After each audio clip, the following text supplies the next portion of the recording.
Welcome to the Experience Matters podcast with your host, Kent Clothier Sr., and your co-host, Kevin Homel. Hello, everyone. Welcome to the Experience Matters podcast. Kent Clothier Sr., your host. Assisting me today is Kevin Homel, co-host. Good afternoon, Kevin. Good afternoon. How are you today? Doing great. A little frozen, but I'm good. A little cold here in Memphis, Tennessee today. Couple business things first. This is, again, the Experience Matters podcast. You can find us on iCloud. You can find us also at the Memphis Invest website, in memphisinvest.com. If you scroll down, the audio and video there together. SoundCloud has the audio, as does iTunes has the audio. So we're glad you're with us today, joining us for our podcast as we continue. This is probably number, what are we at, Kevin? 20? I think we're at 23. 23 podcasts today. We're right at 14,000 listeners and viewers that have spent time with us, and we thank you for that. We also would encourage you to leave us a review, and always like questions and comments about how we're doing or how we can get better and bring you better content. And again, those of you that are listening to us, follow us. We thank you very much. Appreciate the opportunity for you to hear a little bit about what we're doing. And if you pick up an idea or two on there, then that's great. And we're always glad to help anybody with in business or otherwise of some of the content that we bring to you, hopefully each and every week that you listen to us. So, Kevin, what is our topic today? Yeah, so we've got a good one today. At least a couple of times a year, we bring all the newest hires together and we do a full day orientation. And one of the questions that you always ask everybody in there is, what do you believe their potential is? So today we're going to talk about fulfilling your potential. Great topic. Love this topic. I got a couple of questions to start out with if you want to go right into it. The first one, I think if you think about the word potential, that's a pretty loaded term. It can mean a lot of different things to a lot of different people. So what is your definition of potential? Well, potential is if you think you can, you can. And you have to have the right mindset. The job as leaders is to inspire people around you to develop the potential they have, to see potential in people, to talk to people about the potential that others may see in you and inspire them to get better every single day. And most of us have tremendous amount of potential, and most of it, or a lot of it, is unfulfilled. And as leaders, if you encourage the people that work with you and for you and family or friends or whatever to really think you can every day and encourage them to tap into that untapped potential that's out there for all of us, and then the opportunity to maybe even visualize potential that beyond what you think you can do, or again, think about the mindset of of the potential that all of us have that's not tapped, that if we believe and think we can, then we can. Kevin, what is your, back at you here, what is your definition of potential? Well, I would have started my answer the same way you did. Whether you believe you can or whether you believe you can't, you're probably right. I don't remember who quoted that, but I see that all over the place. And my definition of potential then is whatever possibilities you have based on the strengths you're given, based on how you're wired, that you can accomplish not only in business but in life. So to me, it's even bigger than business. But inside our organization or inside any organization, I think it's just whatever you believe you can accomplish with the strengths you've been given. And I add on to that a little bit. That's great. It's about, to me, tapping into your dreams, which is centered around potential, and then, having the driving force and the persistence to obtain a goal out there that you set, which really taps into potential also. So it's a great question. It's a great topic. It's probably never talked about enough, and because people all around us, whether at home, work, or play, have tremendous potential. And again, you got to think you can do it. You got to believe you can do it before you ever have any chance at being able to do it. But the potential is really, really a big area in our company, because we get a lot of people that come in that don't really realize how great they can be. And by teaching them, communicating with them, inspiring them, we see people, and we have tons of these people in our company that came in with very little vision, and today are just like superstars in what they're doing because of the potential they had. And they're still not done. They still got a long way to go, but they're down the road, and we got a lot more people right behind them coming with the same type of opportunity. Yeah, so I think potential is a big enough word that if you asked a lot of successful people in business and sports, you're a student of Nick Saban. We've had Jesse Itzler in to talk about potential and stretching yourself and all that. I think if you ask successful entrepreneurs, business leaders around the country, you'd get several different answers. But as the CEO of our organization, how do you talk to our team about potential, and then how do you challenge our team to both meet and exceed their potential here with us? Well, the first thing is people have to be receptive to change, because in order to tap into your potential, you have to have the mindset that I'm willing to change, and whether that's a minor change or a major change. And we have people in our company, Kevin, we sat down with a person in our company today trying to get this person to change a little bit about being a leader, and gave this person a lot of ideas on a lot of things that the person has tremendous potential.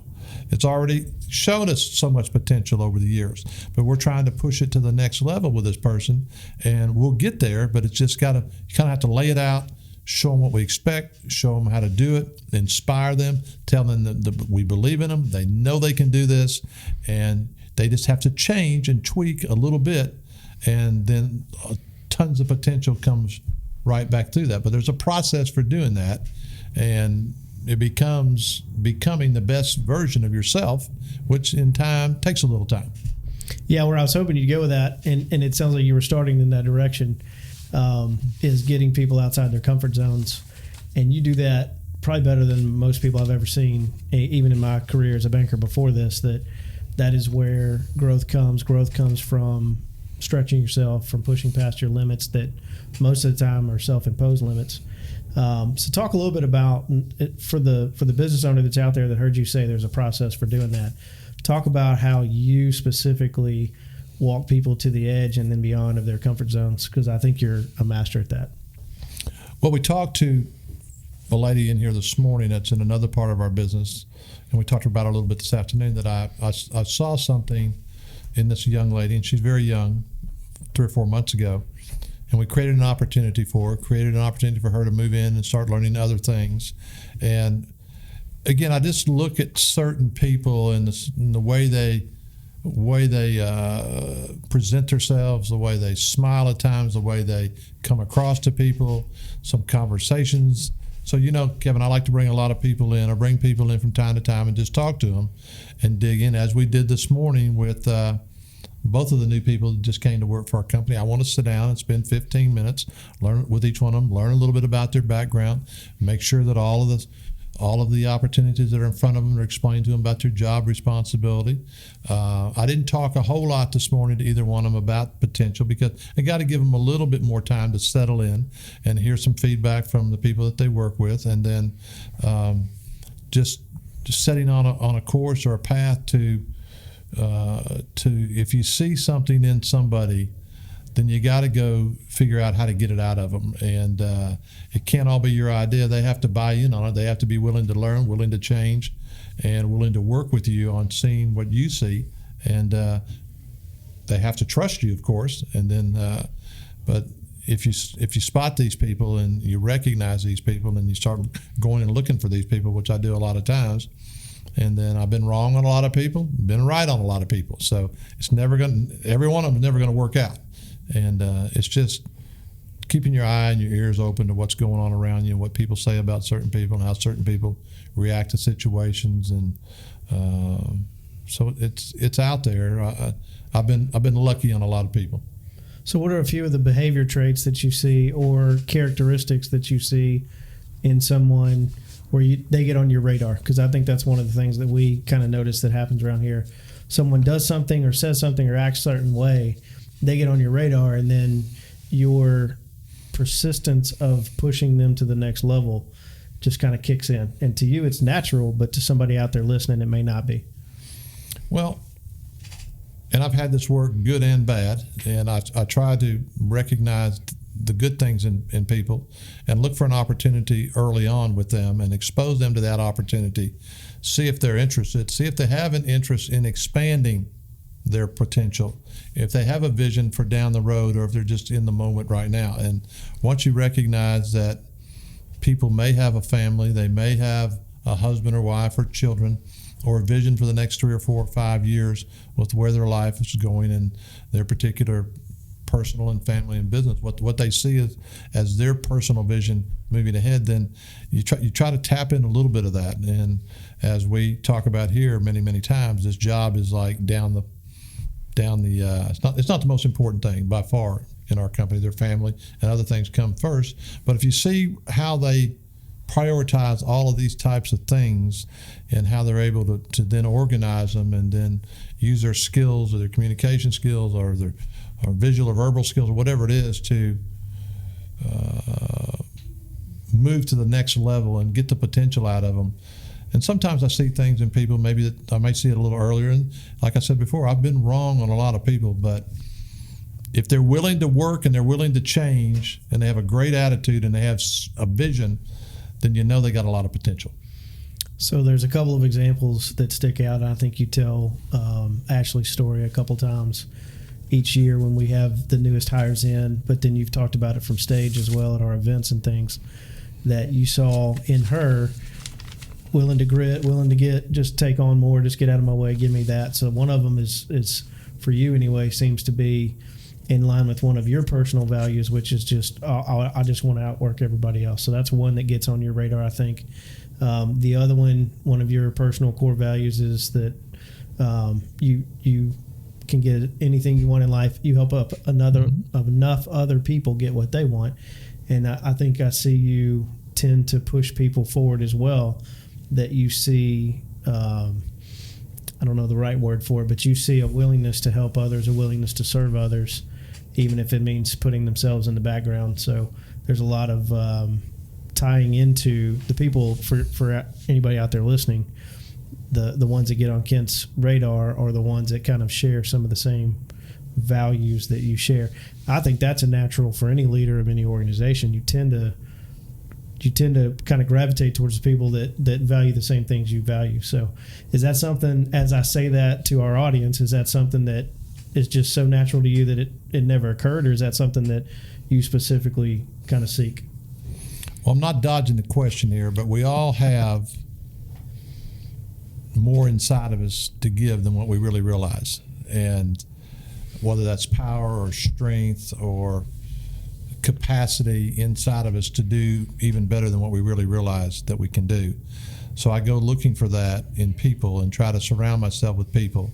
Doesn't always work out, but try to find people that have the right attitude, that have a lot of enthusiasm, that are self-starters, that have potential, and they come in and they want, just give me an opportunity, I'll get better.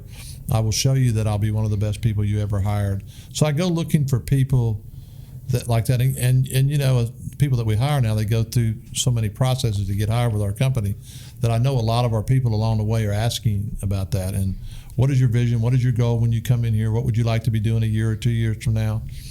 And if somebody comes in and say, "Really, I'd really like to be doing your job in a couple of years," okay, well that's a good thing. All right, that's fine. And those are the type of people that I really like to have and to work with, and to lay out an opportunity for them to be hungry and eager and gung-ho about it, where they're going to come in and they're going to be a great person for us with tremendous potential. Let me ask you the same question. How would you answer it? Oh, well, I think about it in stories, and so I think about some of the people. And by the way, you're more right, or I'll say you're right more often than you're wrong. I think about people that you pick to kind of push and charge. So I have a follow-up question to that later, but to me, I think it lines up with what you see in here, and then what you know about the person outside of the office. And I think that's someone who is going to come in and immediately see opportunity to advance in our company is going to be somebody that's probably doing a lot of the same things out in their personal lives, whether they serve in other areas.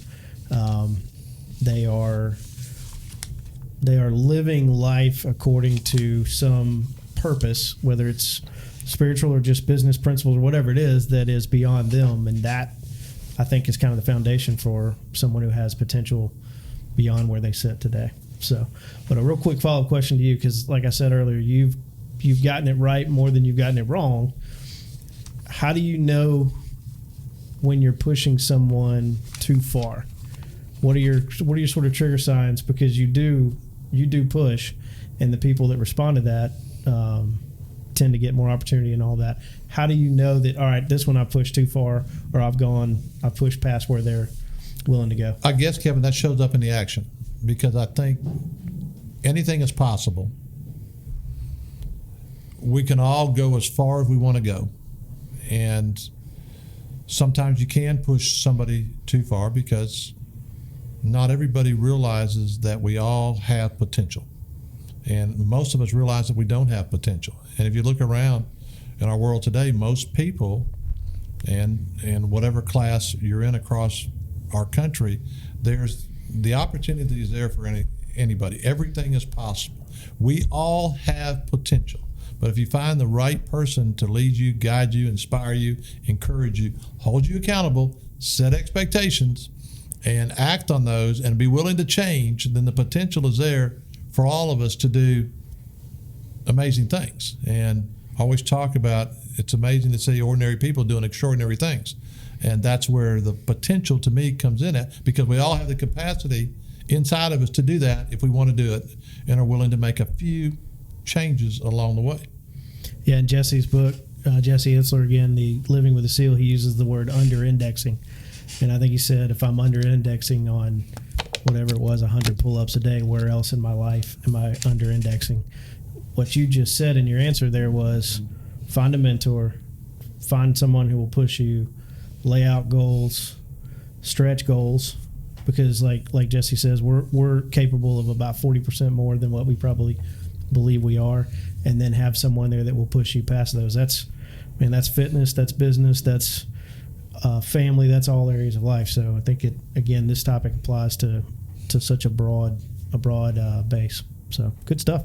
Well, we all have potential. We all have to dig in and find out what it is.